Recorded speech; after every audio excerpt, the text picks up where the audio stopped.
Blog Talk Radio. This is the EWN Radio Network.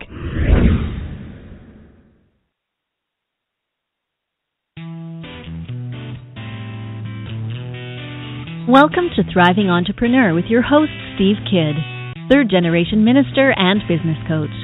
Join Steve and his guests to get answers to your questions and help break through to the next level in your business. Hi, this is Steve. Welcome to another exciting episode of Thriving Entrepreneur. Today, we get to talk about something that's fun for me and often terrifying for other people that I'm talking to, sales. Well, let me ask you, do you love it? Do you hate it? Do you avoid it? Are you like a lot of people who even just the word sales sets off an emotional tornado within you?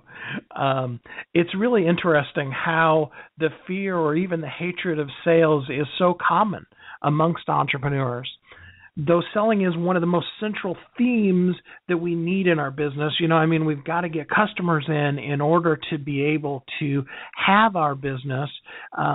Why is it that selling is so hard? And why is it that so many business owners would list selling or sales actions as the number one thing that they dislike the most about their business? Now, some of you know, I have been selling literally since I was 5 years old. I went door to door selling cards and napkins as a very, very small child and have been selling ever since then. So some of these things I actually had to learn as an adult to identify with you why it was that you had those things. And we've developed some really great ways to help you be able to reframe sales. And I am joined today by Jessica Riverson, the owner of Permission to Charge Headquarters, a place where you can learn how to own how to get what you're worth and how to sell your expertise with Sell. We're going to be talking today about the selling, and we're going to hopefully release you from some of the things that have been holding your business back so that you can learn how to overcome that fear and turn what has been a problem into a possibility in your life. So join me in welcoming Jessica Riverson. Hi, Jessica. Hey, Steve. Thank you for having me. Oh, I'm so glad to have you here with us. So I told briefly my little story about starting out selling so young and really always having been in sales and loving sales. But tell us the other side of that story. You've told me that you didn't actually start out being a huge fan of sales. Tell us about you and how you got to the place where you came to terms with it and now actually enjoy selling. Oh, I'd love to. So you definitely have me beat having started selling, what, you were 5 or 3? 5 years old, yes. But, I actually did start selling at a young age, so we do have that in common. I think I had a lemonade stand or something when I was like 7. And, Girl Scout cookies, one of the top seller in my Girl Scout troop. So as much as sales have been uncomfortable for me, I think I've always just been an entrepreneur. So, but with sales, it's an interesting thing about, being an entrepreneur because one of the things I always like to talk about is what I call the rude awakening. And what happens is we get really excited to start a business. And so we do everything. We get the business license. We do our marketing. We do our branding, and we get everything ready. And then all of a sudden it hits us. Oh my God, I'm now a salesperson, and it's such a rude awakening for people because typically when you're starting out a business, I think at least the kind of clients that I work with, and probably people that you attract and work with too, is you come up with something you're passionate about, and you're like, okay, I want to do this as a business. I want to make money, but you're not necessarily thinking once you do all those business building things and get everything in place, you're not going, okay, great, now I'm a salesperson. But you are, when you start a business, that's exactly what you become. You become the salesperson for your company, and I think most people, it doesn't dawn on them at first until they realize, oh, now I got to make sales.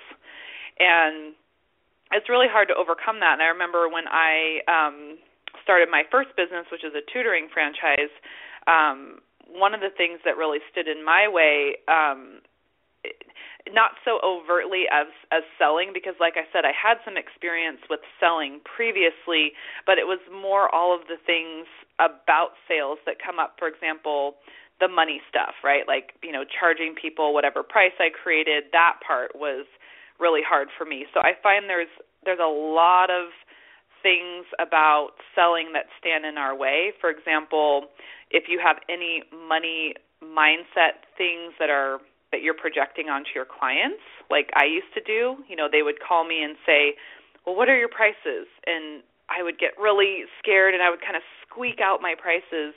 And some people were like, okay, great, where do I sign up? And then other people would get really frustrated and they'd be like, oh my gosh, how could you charge that much? And that really made me retreat and be afraid of selling, because it was like, well, what are they going to say? What are they going to think of me? Are they going to think that I'm charging too much? So sometimes I think it's our relationship with money that can sometimes, get us really afraid to sell. And then there's all kinds of, belief systems that we have about salespeople. Like if you were a kid and your dad came home and was like, oh, that sleazy car salesman tried to work a deal over on me, and you're gonna, as a kid, you're gonna grow up with this belief system about what you heard about salespeople. Just like what we hear, there's a lot of lawyers get a bad rap, right? So it's like whatever you grow up with, your belief system about money, your belief system about salespeople, that's what can make us not like sales. Yeah, that makes a lot of sense. I think there's a whole emotional element that surrounds the whole concept of sales, and there's so many different aspects to it. We talked a couple of weeks ago in one of the shows about people who get tricked into a selling situation where back in the old days of network marketing, a network marketer wouldn't say, hey, I'm selling this product, I'd like to talk to you about it. They'd, invite you to a baseball game for their kid, and then a guy would be in the middle of the ball field with a whiteboard, giving a presentation on some product or things like that. And then, of course, there's the door-to-door salespeople that have come to your door, and, you're right in the middle of dinner, and you keep trying to tell them no, and they keep trying to push their way into the door. And so we end up having those bad experiences, but it's not even so much the experiences as it is that emotional element. It's what we emotionally tie to what people are going to think about us if we actually, say, hey, I'd like to sell you something. And so, can you talk a little bit more about the emotions that people feel when they're even just approaching the concept of beginning to start selling? Absolutely. I have a great example of, like you said, there's so many emotions. I think that it really does come down to that belief system. So the example you gave is perfect, because if you had that experience, you have a really negative emotion related to that particular experience. And so I was actually listening to Derek Halpern the other day, and he made this really great point of, if you've ever heard this saying, like, oh, he or she could sell ice to Eskimos. And it's one of those things where if you can sell ice to an Eskimo, well, they don't need ice, right? Like, they don't need ice. They have it in abundance. And so it really speaks to that manipulative type of sales that you were talking about, where you might be a really good salesperson and you might be able to use kind of tap into someone's vulnerability and in essence convince them in a way of what it is that you're selling, even if they don't need it. And so I think we're afraid of being in that category, of being the type of salesperson that is somehow being manipulative, and it's with any industry, right? Like I mentioned, lawyers. Sometimes lawyers have a bad rap because people say certain things about them, and people say certain things about salespeople. And so, if you're really good at sales, A lot of times people don't necessarily say nice things about you. It's like, oh, yeah, he could sell ice to Eskimos. And that's not really a compliment, because you want to be known as someone who's in sales who actually cares about people and offers things that benefit them. So Derek gave this really great example of, what if it's about understanding what an Eskimo might really need, right? Like, okay, they're cold. So, if someone's really cold and you can show them how you have this jacket that can make them really warm, then you're doing them a real service. You're not manipulating them. And so I think the emotion behind selling for some people is like, well, I don't want to be that person that's manipulating people. They automatically take the word selling or sales and connect it with some type of manipulation. And so, but if you look up the word manipulate, there's a positive definition and then there's a negative definition. And the positive one is just to, skillfully influence someone. And that's something that if you have a good intention and you've understood what their problem is and you have a great solution, that's, to me, it's actually a noble thing. And that's one of the things that I talk to my clients about is, can sales be a noble pursuit? And for most people at first glance, they're like, no, there's nothing noble about sales. But I think that it can be if you come from a place of truly wanting to help someone. You're clear on your value and you're clear on the problem that you solve. You're providing a warm jacket for someone who's really cold. In fact, if you don't tell them about your warm jacket, you're doing them a disservice, right? Yeah. Yeah, I mean, I think of all of the different people that I've heard over the years, and the example that comes to my mind is Zig Ziglar many, many years ago was talking about actually the person who taught him how to be really genuine as a salesperson. And he said, actually, it's my wife. By that time, Zig Ziglar was the top real estate sales professional in, I want to say it was like the Dallas or one of the Texas markets. Very, very large market for real estate. And they went to buy a house because they had that kind of money at that point. And they sat down and agreed on what they were going to do for their budget, on what they could look at, what price range of houses. And then she says to him, well, what if we find something that we really, really love? How much more could we spend?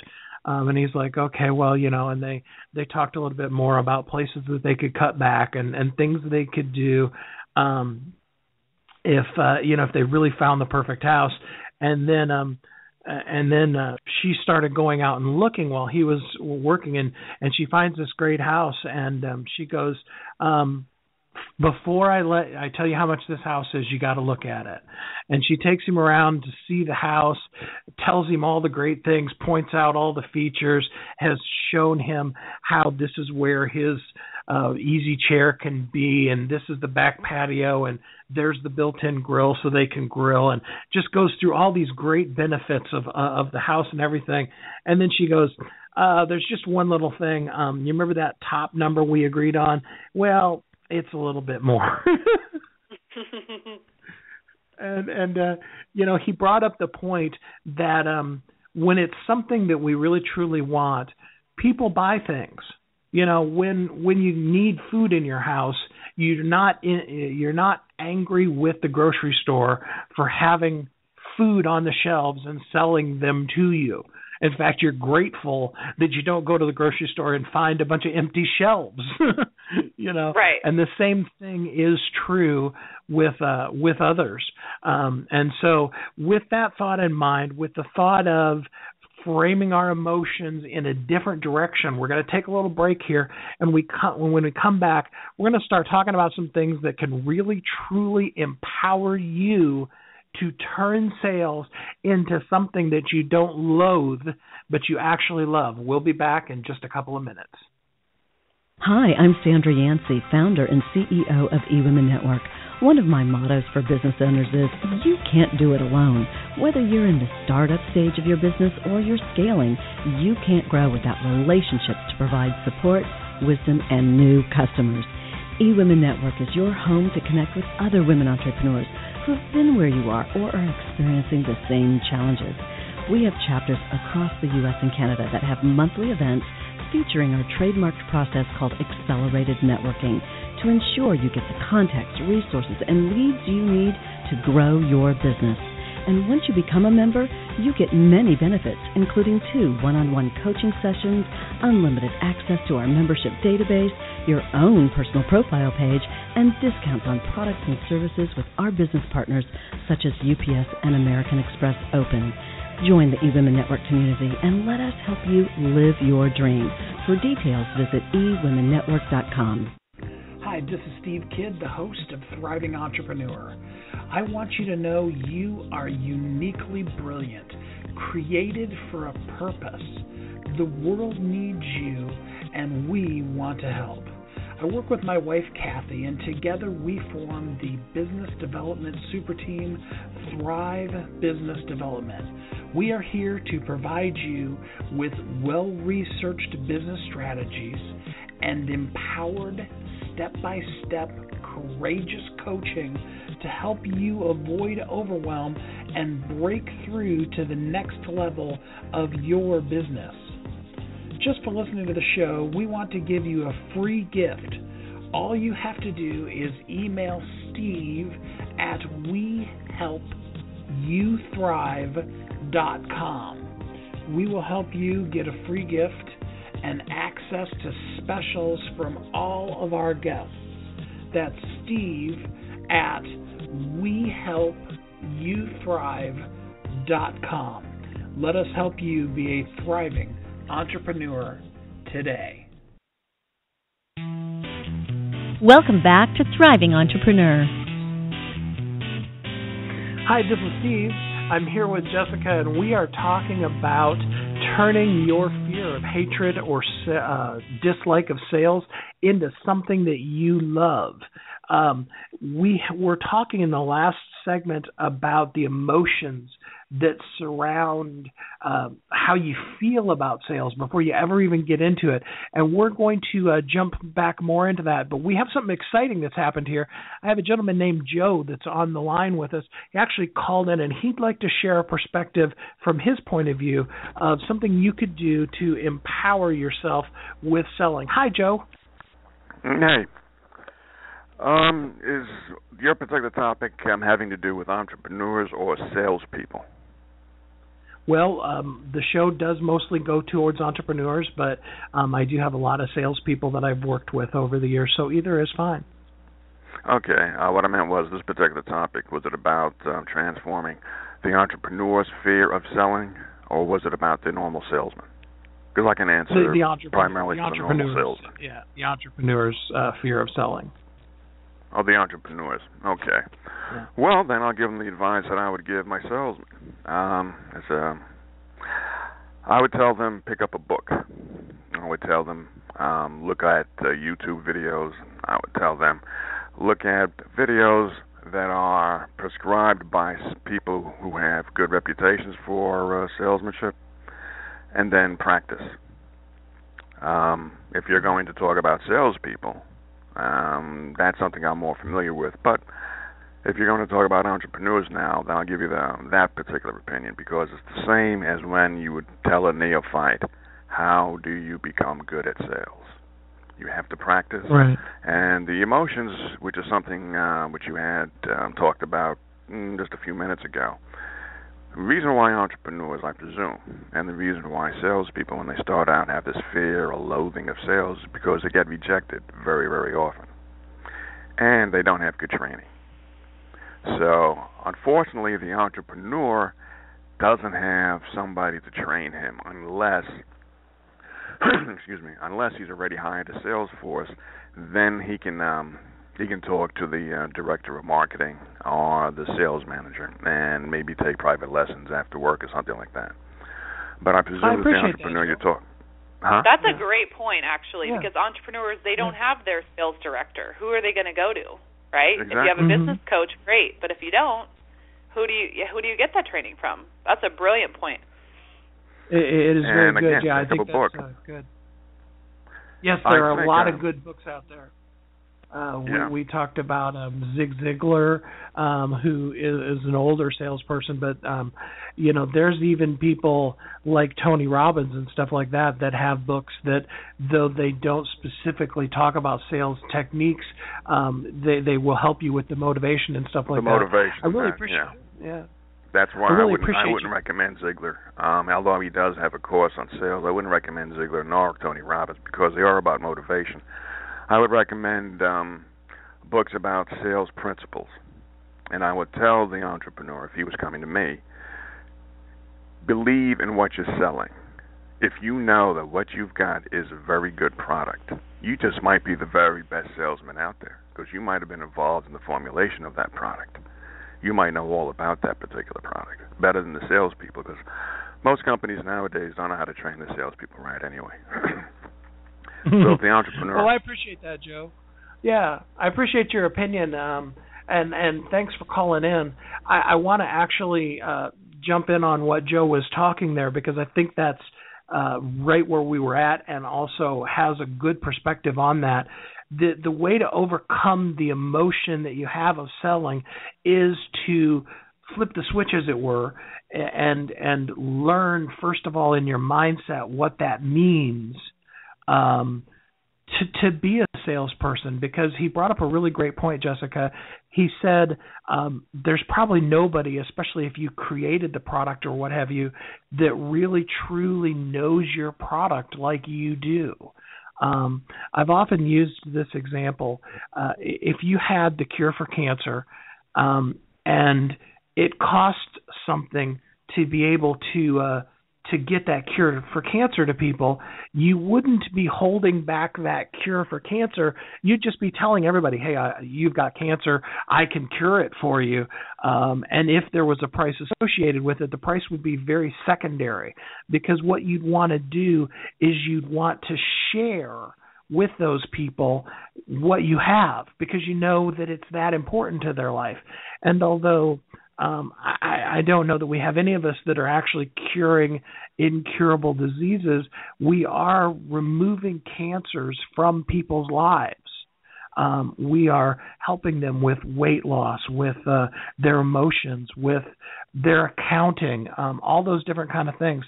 And so if we turn that selling into sharing, we can actually find power within ourselves. What kind of things have you found empower you when it comes to selling, Jessica? That's a great question. So for me, I mean, with my background as a money coach, I'm always going to come from that standpoint because I just have so much experience with that, and that was one of the things that really stumped me, is working through my relationship with money was something that took at least a chunk of the fear away, because a lot of times if you haven't worked through your money stuff, then you're going to often come from the place that a lot of my clients do initially of I don't want to ask people for money. And I can't tell you how many times I've heard people say that, like, I don't want to ask people for money, or I don't want to take their money.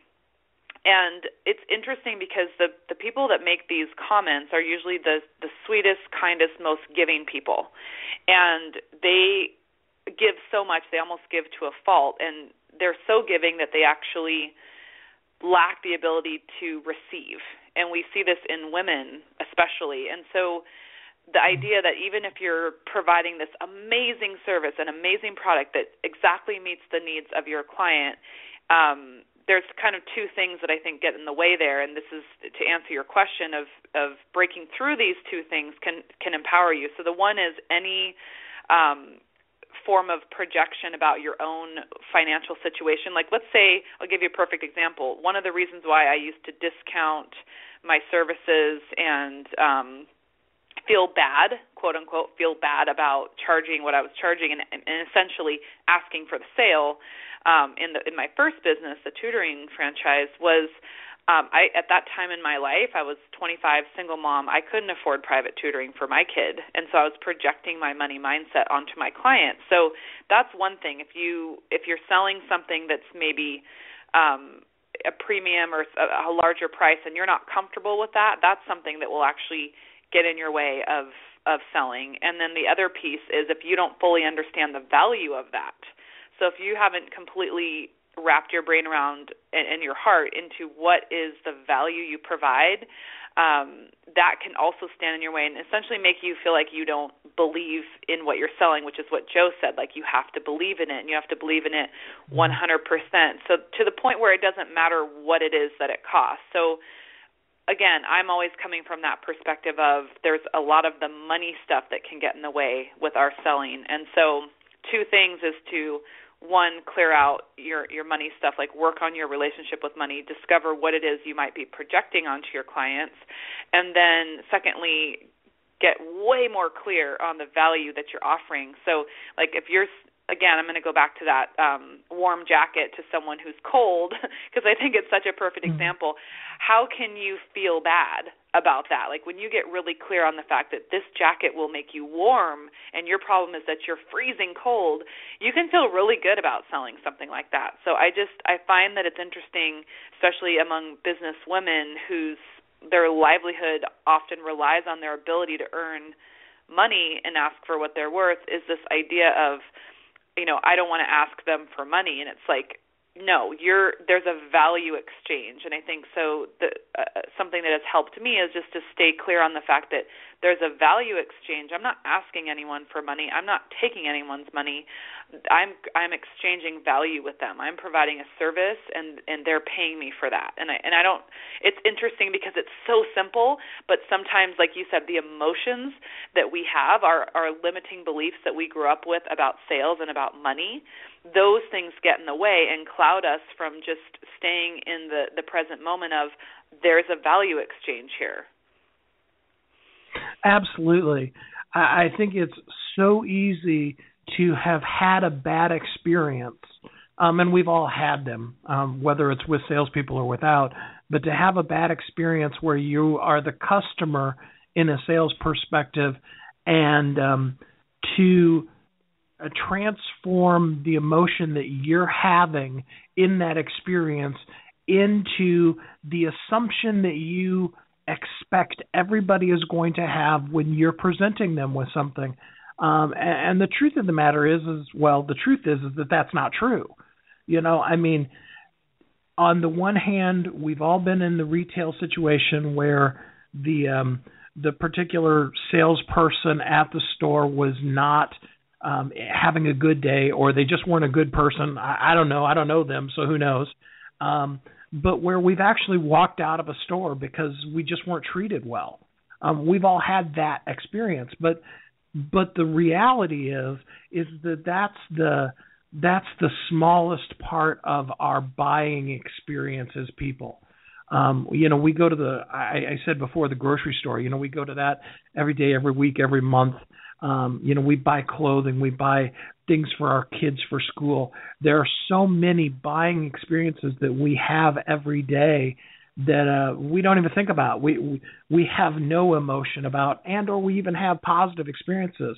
Often people will come back and they'll say, that clerk at the store was just so nice, and we had this really nice conversation.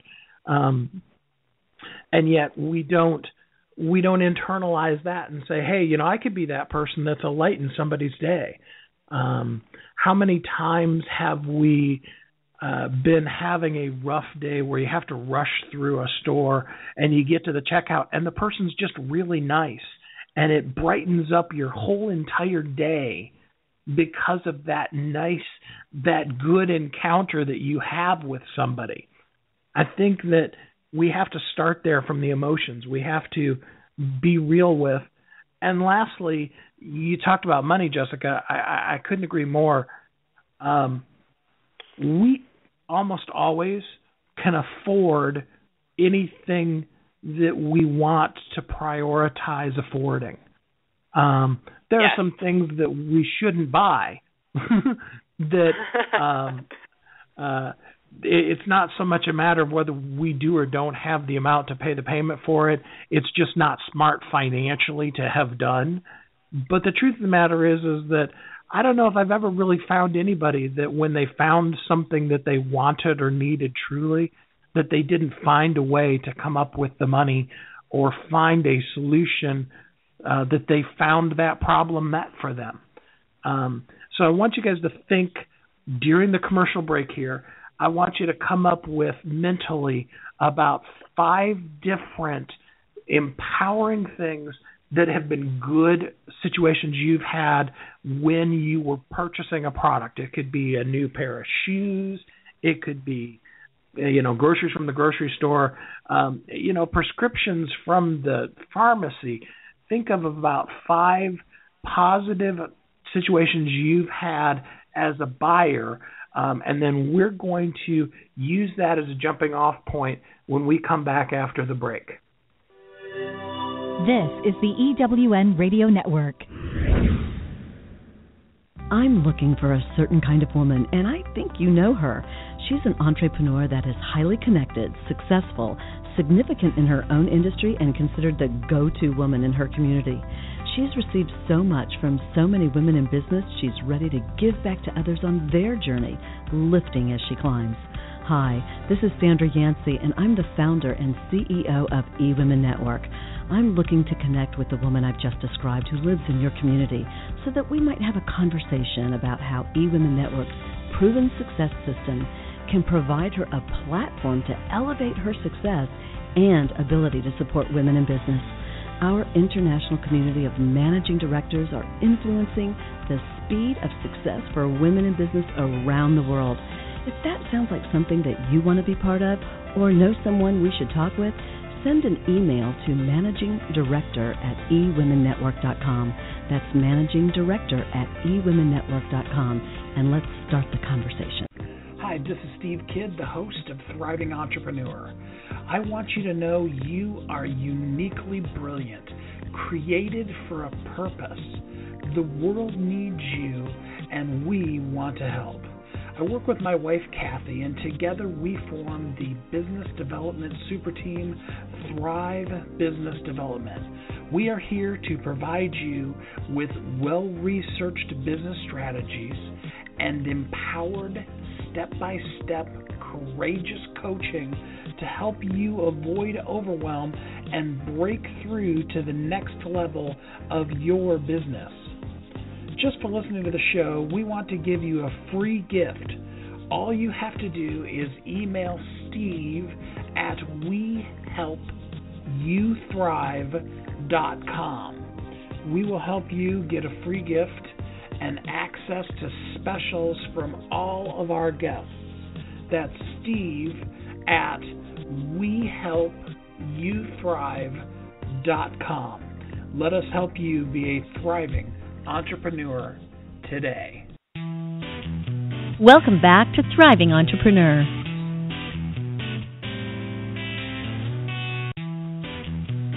Thanks for joining us here on Thriving Entrepreneur. This is Steve Kidd. I'm joined with Jessica Riverson, and we've been talking about the fear or even the hatred of selling. In the last segment, we were talking about the emotions that you have and that surround your ability to sell, and we wanted to help you begin to reframe that into positive thoughts. Positive experiences with money that Jessica brought up, the great things to get a good positive relationship around money, and also begin to realize that what you have to offer the world needs. I'm always telling you guys, you are uniquely brilliant, created for a purpose. You're not just an accident that happened here on the planet.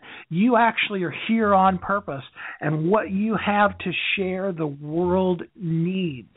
The world needs you. You're put here to be you and to fulfill that space. And so when it comes a time that you need to ask people for the sale, when you need to say, hey, this is going to cost such and such, and I'd really like to work with you on that, that you can go into that with grace and ease because you know that what you're offering the people is you fulfilling your best destiny and is good for them. Like Jessica said, it's like selling a jacket to a freezing cold Eskimo.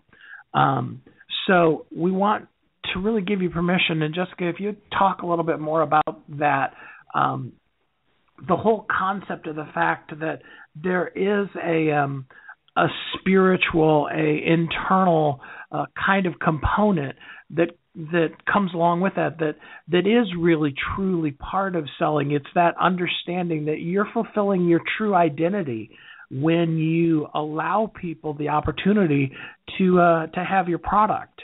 Can you talk in detail about that a little bit? Absolutely. I remember I was giving a talk to a group of entrepreneurs, and a woman came up after me, and she kind of leaned in and she said, I always used to think that if it has to do with money, it can't be spiritual.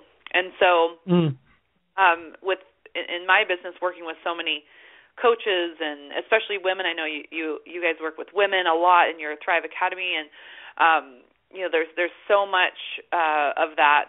Is this not spiritual? If I really want to help people, then it shouldn't involve money. And if I'm a spiritual person, it shouldn't involve money.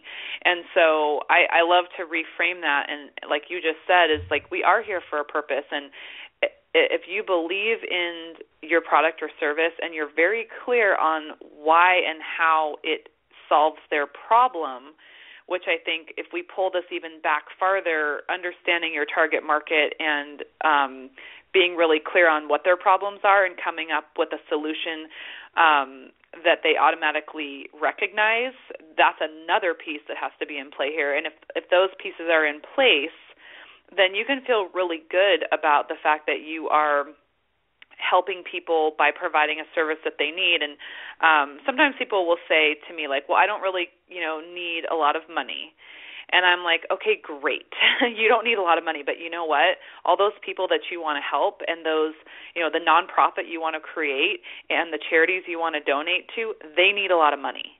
And so, under this guise of like, I want to be really spiritual and I just want to help people and I don't want to focus on money because I don't need that much money, that's great. And not everyone is motivated by money. Not everyone feels they need a lot of money or they feel they need or desire a lot of material things. So from that standpoint, they're thinking, well, I don't need a lot of money to be happy.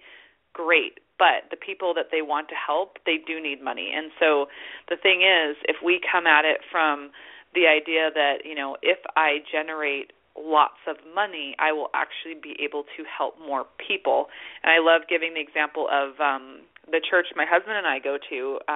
I helped them locate the space that they're in, and so I know exactly how much the rent is because I was there for the signing of the lease and everything, and it's about $1,200 a month. It's a really small place, but I know that sometimes the pastor has to pay that by himself, like literally out of his pocket. And so, if you think about wanting to be spiritual and actually invest in things that have a spiritual resonance for you, it's definitely something that is a noble pursuit to actually go out in the world, provide a great service or product that helps a lot of people, and collect your payment for that. And then in turn, you can do more of the things that matter to you. You can actually end up helping more people, right? So I think that is a huge mindset shift, is recognizing that being broke isn't going to help you help more people. Absolutely. It's going to be harder for you to help more people when you are in a lack mentality, when you're wondering how to pay your bills, especially if you provide a service like any type of coaching or anything in the healing type of field. If you're coming from a place of wondering how you're going to pay your next bill or whatnot, it's going to be really hard to be of service. Like talk about in the personal services type of any one-to-one service, doesn't matter what it is, you've got to be financially, fulfilled and spiritually fulfilled to be able to then go help other people. So I think that's the biggest thing with people that are in businesses where they truly they started the business because they want to help people. Love that, and I'm the same person. Both my businesses help other people, and so we have to recognize that by your being broke isn't helping anyone. Absolutely. I mean, to put on my third generation minister hat, it says it at the beginning of every one of the shows, so it's not like I'm hiding it from anybody. the feeding of the 5,000, regardless of where you're coming from in your own particular religious viewpoint, in the Bible it talks about the feeding of the 5,000. There's an interesting line in there that doesn't get talked about very much. The disciples come to Jesus and they say, all of these people, it's getting late, they need to eat. And Jesus looks at them and says, well, feed them. And they're like, but Master, that would cost a year's wages. They don't say, we don't have the money, we can't afford that, we don't have any food. They just simply are saying to Jesus, this is how much it would cost us out of the budget. And Jesus says, well, go do it then. We tend to, from a spiritual standpoint, feel like it makes us better people if we are giving and are broke for doing it. If you can really tell if a pastor's a good pastor because his kids are wearing hand-me-downs, kind of a mentality, there is so much of that judgment that goes on, and especially in a church, like, oh, well, he shouldn't be driving that car, or they shouldn't have this, and it's like, really? They're not allowed to thrive financially? Yeah. I mean, really, those should be the people that should be the thriving example of thriving lifestyle, is the man and woman, the family that has dedicated their lives to the advancement of other people's lives. Let's face it, nobody wants to go to a doctor that's the broke guy.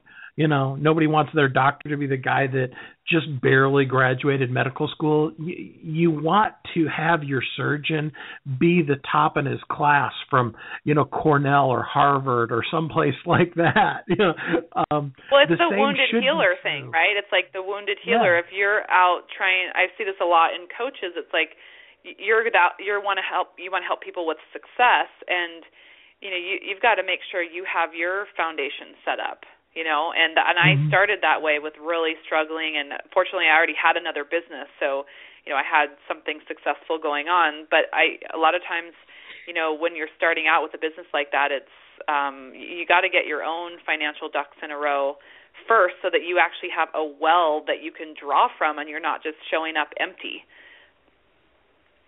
Yeah, absolutely.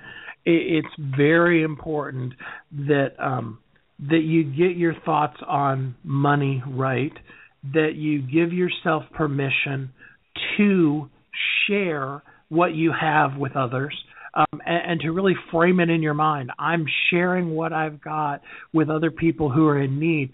Find a need and meet it. I mean, that's ultimately what we do as entrepreneurs. You find a need and you find a way to meet that need, and then charge what you're worth.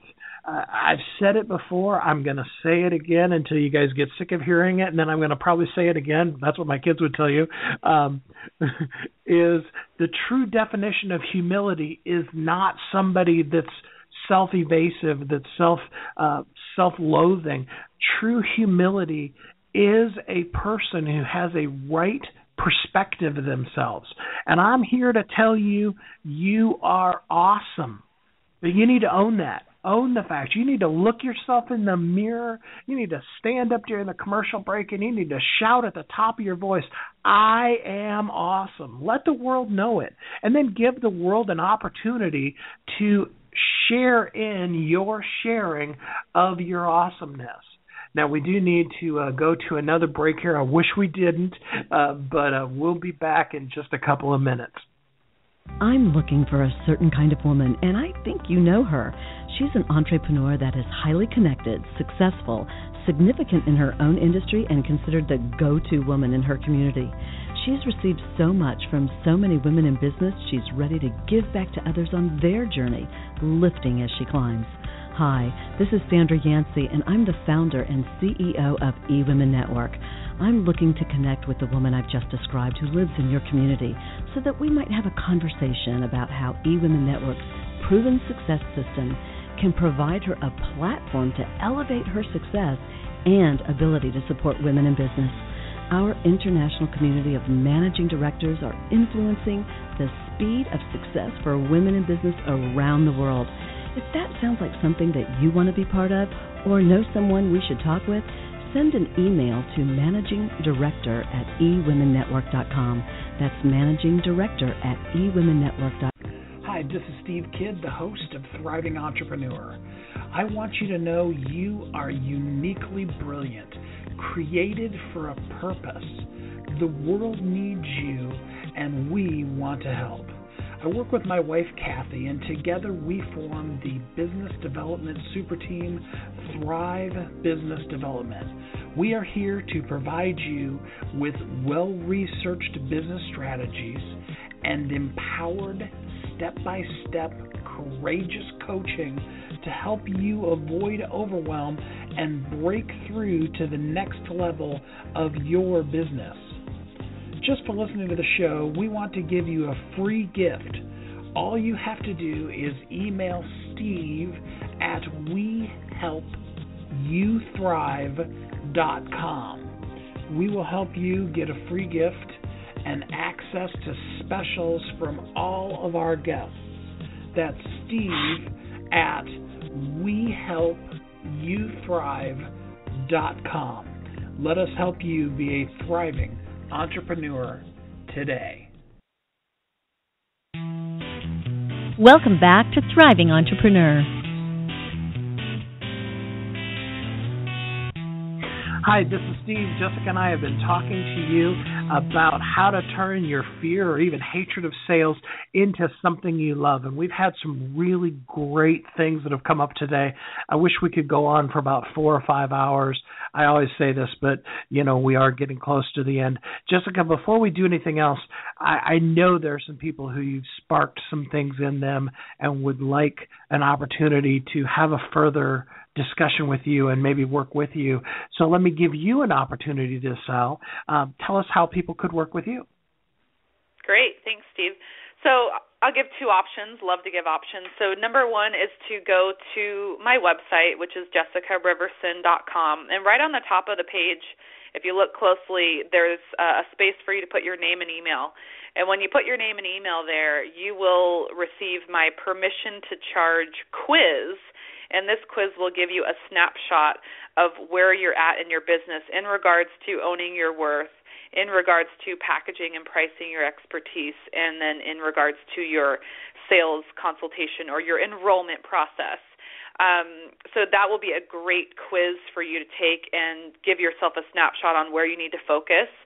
And then when you get that, you also get another training call, which is 3 secrets for even smart entrepreneurs to own their worth, package their expertise, and learn to sell with soul. And that's going to give you some more specific tips on how to create premium programs and convert more consultations. So please get those 2 free gifts.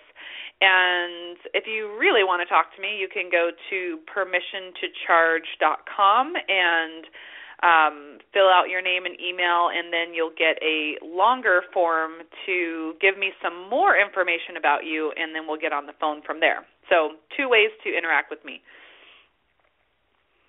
JessicaRiverson.com and permissiontocharge.com. I hope a bunch of you will check that out. I think there's some really great things that Jessica can share into your life. I think now is the time we want to leave you with some really good tips on how to be able to start right now into embracing selling and boost your sales. And I'm going to actually, Joe gave us a really great tip, and I want to repeat it. Practice, drill, rehearse.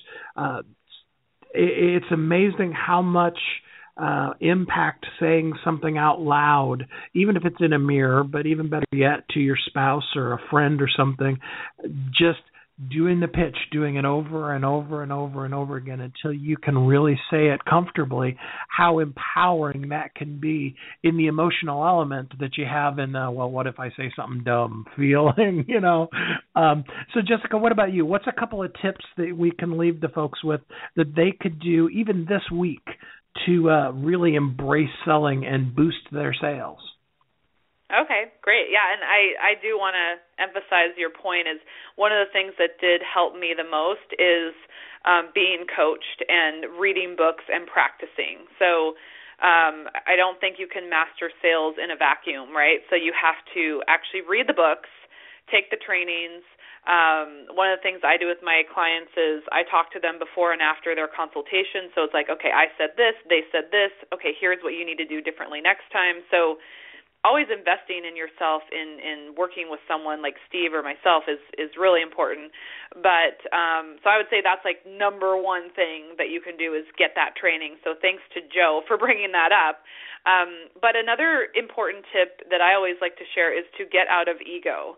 So one of the things that I know my clients are always afraid of is they don't want to be inauthentic. That's one of their biggest fears is that, oh my gosh, I'm just selling and people think I only want money, and they have all that fear running. So the best thing you can do is like check that at the door and recognize that if you're thinking that, if you're feeling fear, you're definitely not being authentic.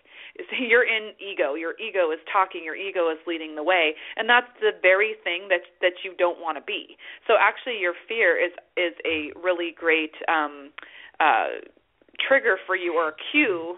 That's a better word. It's a good cue for you to know, like, oh, I'm feeling fear and anxiety. That means I'm in ego. So let me say thank you, ego, but no thanks. I don't need you right now. I actually want to be present, listen to my client, and by listening, I will be able to present a solution that will work for them, such as a warm jacket helping someone who's really freezing cold, right? It's that simple. Yeah. You're helping them. And so using the fear as a clue or a cue for you to know that you are in your ego space right now. And people can smell that a mile away. Like if you're thinking, oh my gosh, I need to make this next sale, they're going to pick up on that energy. And so it's pretty great that the fear is letting you know that you're not being authentic. Can I share another tip? That's my first one. Oh, yeah, absolutely. Let me just say one thing real quick. You said that fear is something that pops up. You really need to understand that ego is something that you want to overcome, and you want to be thankful that you had that chance to be fearful so that you can then step out and step into a new and better place in your life where you're more empowered. Please, give us another tip.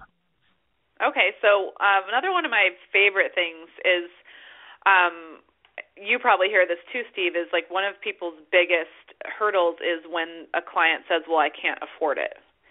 And, as you develop your sales skills, you can overcome this the majority of the time. But, sometimes people have certain circumstances that they're dealing with. However, my favorite question to ask is when someone says, I can't afford it, I say, how can you afford it? And I'll give you a great example. I was talking to a woman who was interested in my money breakthrough home study or it was a group program that I did about 2 years ago, and we just spent 25 minutes on how her money relationship was affecting her life and what it was costing her to not solve this problem. And we discovered it was costing her probably $500,000 across her lifetime, right? Because if you have a relationship with money that's not working for you and you're not charging your worth, and you multiply that by, you've been in the workforce for 20 or 30 years now, you're going to probably come up with $500,000. And so we just discovered that this was a very expensive problem. And then the course was super affordable, but it came down to, well, I don't have the money. I can't afford it. And I just said, well, how can you afford it? And then I was quiet. I didn't say anything. It was, it could feel like an awkward silence, but that's great because that means that your client is thinking about it. And after a moment, she came back and said, well, I do get paid on the 25th. I could pay you, part of it then, and then a week later I could pay the rest. And I'm like, perfect. Let's get you registered. So just asking that question is very empowering to your client, because if you accept the I can't afford it question, then you're buying their story and you're agreeing with them that you're right. You know what? You can't afford it. You don't have the resources. You're probably not smart enough to figure out how to get the resources. So, okay, it's usually a conversation stopper. If someone says I can't afford it, a lot of entrepreneurs are going to go, okay, Well, let me know when you can. And the thing is, they often won't come. In my experience, they often won't come back months later and go, I have the money now, especially because I'm helping people with money, right? It's the whole reason why they need to figure out how to get the money and get going, is because I'm going to help them with that. And so if you just ask that question, you're empowering them. You're empowering them to become a causing agent in their life, someone who actually has the internal resources to figure it out. And then when they do figure out how to come up with the money to invest in their business or themselves, they feel really good and actually gets their money mojo going, because they just figured out how to come up with the money for the program or what you're doing, the investment. And from there, that gives them more confidence that if they can do that, surely they can build their business and become more profitable in their business. If they can figure out how to come up with the money for a coach or some kind of program, that just gets them kind of on that role of confidence. So it's a really good question to ask to empower someone. Like, don't buy their story. You're just buying into the story they've been running the whole time, which hasn't empowered them at all, and that's why they're on the phone with you probably. You know, they probably wouldn't be on the phone with you if they had all the money in the world and were just totally rocking their life in every area. Absolutely. It's so important, as my final tip, to listen, both listening to that ego talking to you, but more importantly, to listen to your potential customer. There's an old saying, God gave us 2 ears and 1 mouth so that we listen twice as much as we talk. And often one of our negative experiences we've had with salespeople is that they won't shut up, is really the truth of it. And it'll even frustrate my wife, because I will just let a person go on and on and on and on and on and talk. And she'll like, why didn't you just interject in there? And I'm like, well, because they told me everything that I need to know in order to be able to sell it to them. So, we've ran out of time. I'd love to just do a whole nother show here now on how to overcome objections, because that is so much fun. I'd be glad to work with any of you one-on-one if you've had an objection that keeps coming up. In fact, I challenge you to contact me, Steve, at We Help You Thrive, and see if you can come up with an objection that I can't help you come up with a response for. That would actually be fun for me. And do contact Jessica, jessicariverson.com. Please know that you are uniquely brilliant, created for a purpose, that the world needs you. Jessica, thank you so much for spending the time with us today, and thank you for pouring yourself into the lives of our listeners today to help them be a thriving entrepreneur. I hope everybody has a great day. Bye, Steve. Thanks for listening to Thriving Entrepreneur today. If you want to get your question answered, send an email to questions@wehelpyouthrive.com. We look forward to you joining us again next time.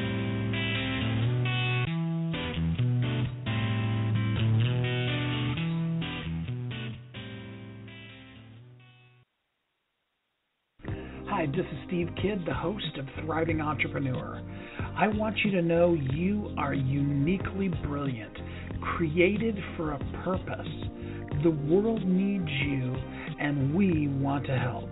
I work with my wife, Kathy, and together we form the business development super team, Thrive Business Development. We are here to provide you with well-researched business strategies and empowered step-by-step, courageous coaching to help you avoid overwhelm and break through to the next level of your business. Just for listening to the show, we want to give you a free gift. All you have to do is email Steve at wehelpyouthrive.com. We will help you get a free gift and access to specials from all of our guests. That's Steve at wehelpyouthrive.com. Let us help you be a thriving entrepreneur today.